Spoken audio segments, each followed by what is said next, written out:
With the recent arrest of four NFL players, that got us here at Thickman Inc. thinking. Who are the best NFL players that were arrested while they were in the league? And can they form the greatest football team ever assembled? The rules are simple. Players will be added to this team based off when they were arrested. This excludes players like Ocho Cinco, who was arrested well past his prime in Miami, and O.J. Simpson, who was arrested after he left the league. Sorry, O.J., the juice is not loose on our team.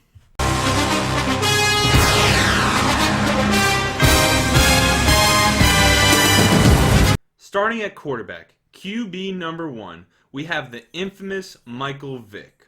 We all know what he was arrested for in 2007. But prior to his arrest, he was approaching his peak.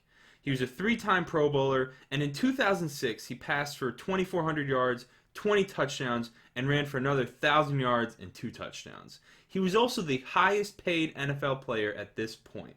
With Michael Vick leading the way, our offense's bite will be far worse than its bark.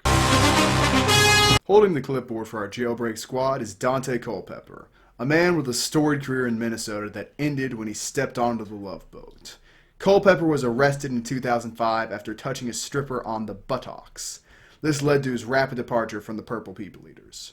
Prior to this exodus, Culpepper had thrown for 4,700 yards and 39 touchdown passes. Culpepper is the first, but certainly not the last Viking to make our team. Speaking of which, carrying the rock for our jailbreak squad is Adrian Peterson. We added Peterson to the team after his 2012 arrest in Houston, where he pushed a plainclothes police officer then resisted arrest. After he got out of jail, Peterson had the best rushing season ever, with 2,097 rushing yards and 12 touchdowns. Peterson is a no-brainer for our team's primary offensive weapon on a team full of guys with weapons charges.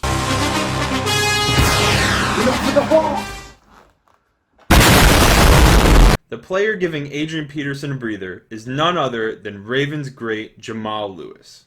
In 2004, he was arrested for possession with intent to distribute cocaine.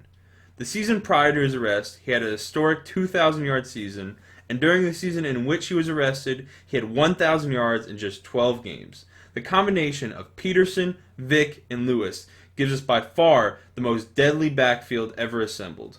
When picking this team, we had no shortage of wide receivers to choose from. Sadly, Jerry Rice was never arrested, which means leading our receiving corps is Randy Moss. Moss was arrested in 2002 after hitting a traffic officer and pushing said officer down the block with his car.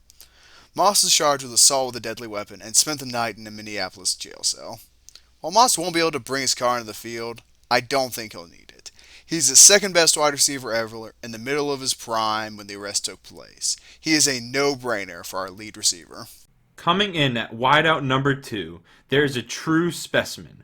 We could have gone with the mouth that is Michael Irvin or the man who shot himself in Plaxico Burress. But we decided to go with the receiver who has possibly the greatest receiving season ever, Josh Gordon. He was arrested in the summer of 2014 for speeding while impaired in Raleigh, North Carolina.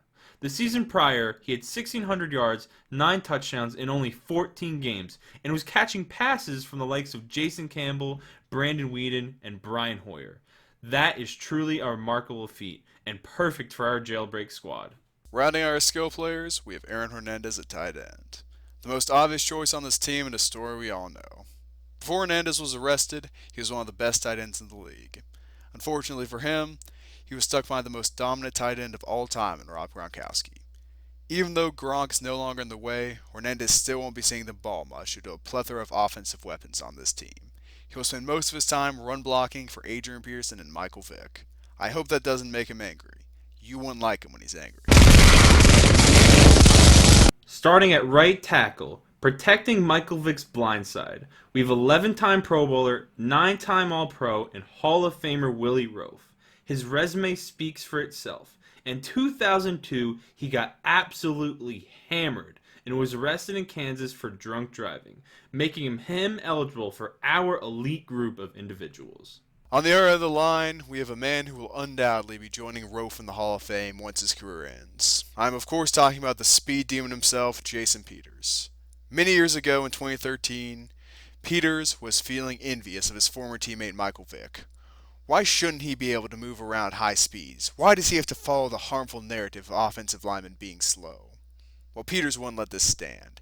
He went to his garage, got in his car, and started cruising. Peters was looking for a race, and he soon found one. Mere moments after he started drag racing, the cops showed up. Well, this wasn't going to stop Peters. He put his pedal to the floor and took off at speeds well over 100 miles an hour. Eventually, he was caught and arrested.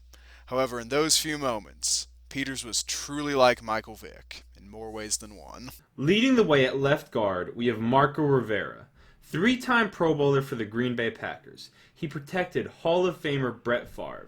On the night of his arrest, he kicked back one too many Corona Seltzers, got in his whip, and went 95 and a 45.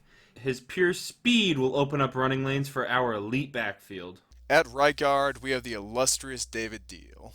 Deal was part of the New York Giants teams who took down the New England Patriots twice in the Super Bowl and is a one-time Pro Bowler. In an attempt to transition his on-field play to his personal life, Deal got in his BMW car and started pancaking pedestrians' vehicles while hammered out of his GD mind. Deal was arrested and charged with drunk driving. He will be our third offensive line with a DUI. Team expenses will include a designated driver for these three fine gentlemen to keep them on the field in peak playing shape.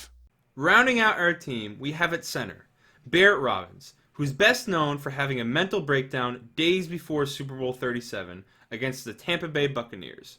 He fled to Mexico, and when he returned, he was way too hungover from his escapades. A year later, he regained his starting role, but was tragically thrown off the team due to PEDs. He was then arrested for punching a security guard while attempting to access a hotel bar. And another 20 days after that, he was arrested for attempted murder when he tried to fight a police officer. He suffered 3 gunshot wounds in the process. We will, of course, be taking the Barret Robbins that does not have 3 bullet holes in him. Our offensive line is filled with rugged individuals who are just as likely to break a beer bottle over a defensive tackle's head as they are to pancake them into next year. This coalition of talent will make our skill players almost untouchable. Our collection of mistake-prone athleticism comes together to form the greatest offense ever assembled. No team will be able to stop our ruthless run game or our high-flying aerial attack. But what is an offense without a defense? Let us know in the comments down below if you would like to see a part 2 to this video where we assemble a defense that will put the 85 Bears to shame. Until then, this has been Thickman Inc., and we will see you later.